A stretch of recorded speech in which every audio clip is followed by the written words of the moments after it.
Assalamualaikum warahmatullahi wabarakatuh. Bismillahirrahmanirrahim. Alhamdulillahirabbil alamin. Wassalatu wassalamu ala asrafil anbiya'i wal mursalin. Sayyidina wa habibina wa syafi'ina wa maulana Muhammadin wa ala alihi wa sahbihi ajma'in, amma ba'd. Kepada Allah Subhanahu wa Ta'ala senantiasa kita bersyukur, dan kepada Nabi Muhammad SAW kita bersolawat. Sebelumnya, perkenalkan, nama saya Muhammad Saiful Hilman. Baik, langsung saja. Isu-isu mengenai kebangkitan komunis hadir setiap tahunnya menjelang tanggal 30 September. 56 tahun lalu, tepatnya 30 September 1965, terjadi peristiwa yang dikenal dengan nama Gerakan 30 September Partai Komunis Indonesia atau disingkat G30S PKI. Peristiwa ini menjadi sejarah kelam yang harus diingat oleh masyarakat dan bangsa Indonesia. Peristiwa tersebut terjadi di Jakarta dan Yogyakarta ketika 6 perwira tinggi dan 1 perwira menengah Tentara Nasional Indonesia Angkatan Darat atau TNI AD Indonesia beserta beberapa orang lainnya dibunuh dalam upaya kudeta. G30S PKI ini mengincar perwira tinggi TNI AD Indonesia. 3 dari 6 orang yang menjadi target langsung dibunuh di rumah kediamannya, sedangkan yang lainnya diculik dan dibawa menuju lubang buaya. Keenam perwira tinggi TNI AD yang menjadi korban dalam peristiwa ini adalah Letnan Jenderal Anumerta Ahmad Yani, Mayor Jenderal Raden Suprapto, Mayor Jenderal Mas Tirto Darmo Haryono, Mayor Jenderal Siswondo Parman, Brigadir Jenderal Donald Ishak Panjaitan, dan Brigadir Jenderal Sutoyo Siswodiharjo. Setelah peristiwa itu, rakyat menuntut Presiden Soekarno untuk membubarkan PKI. Soekarno kemudian memerintahkan Mayor Jenderal Soeharto untuk membersihkan semua unsur pemerintahan dari pengaruh PKI. Ideologi komunisme tidak sesuai dengan ajaran Islam karena terjadi banyak propaganda, konfrontasi, manipulasi, dan lain sebagainya. Jika partai bubar, bukan berarti komunis hilang.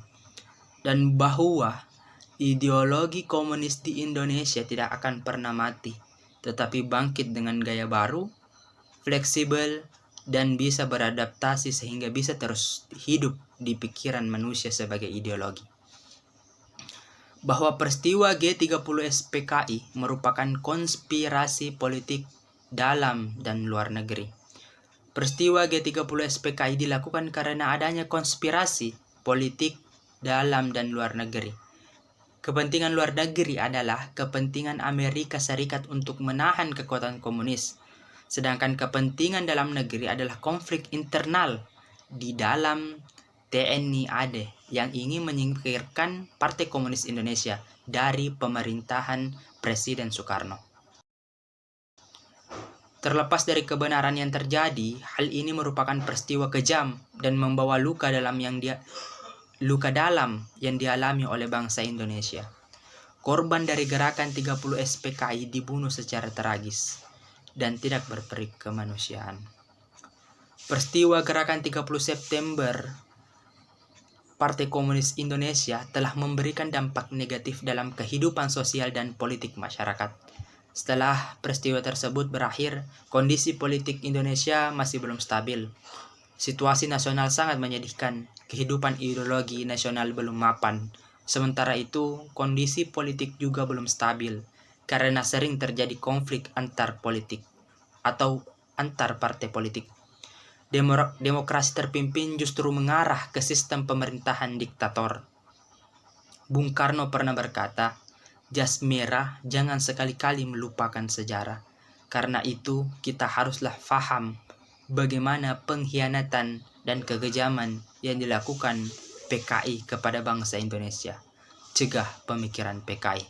Dari peristiwa ini kita bisa belajar bahwa Tuhan tidak mengubah nasib suatu bangsa sebelum bangsa itu mengubah nasibnya sendiri.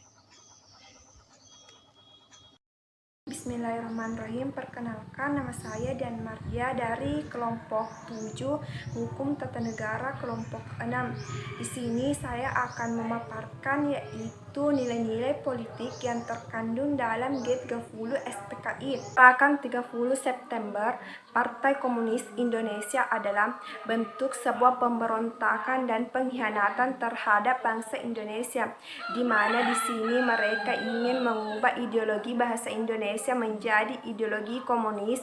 Jelas hal ini tak sesuai dengan ideologi bangsa yaitu Pancasila. Aksi yang dilakukan oleh G30 SPKI telah merenggut banyak nyawa yang menjadi peristiwa bersejarah bagi Indonesia dan juga sebagai pembelajaran bahwa pemerintah harus lebih tegas dalam melengkapi para pemberontak dan pengkhianat bangsa.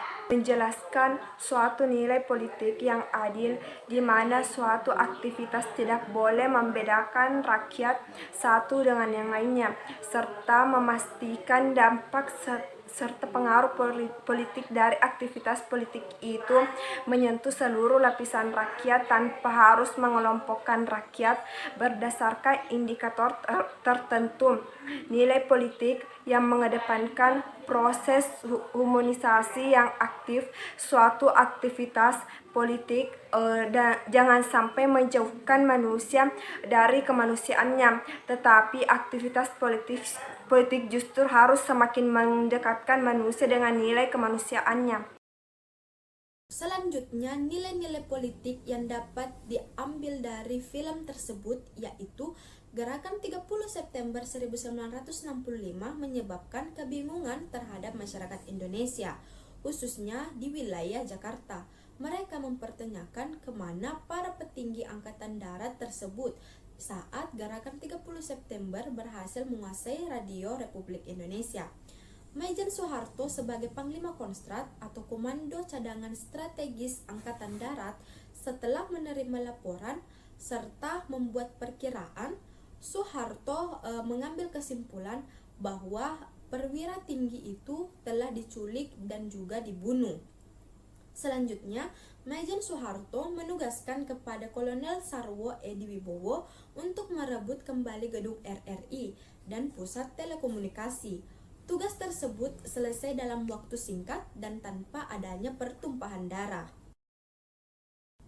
Setelah berhasil menculik dan juga membunuh petinggi AD, G30 SPKI menguasai gedung RRI atau Gedung Radio Republik Indonesia.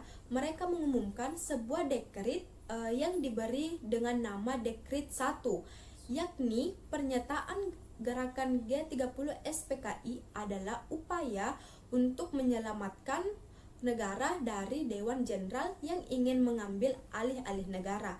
Selain itu, mereka juga mengumumkan segenap kekuasaan negara jatuh ke tangan Dewan Revolusi Indonesia.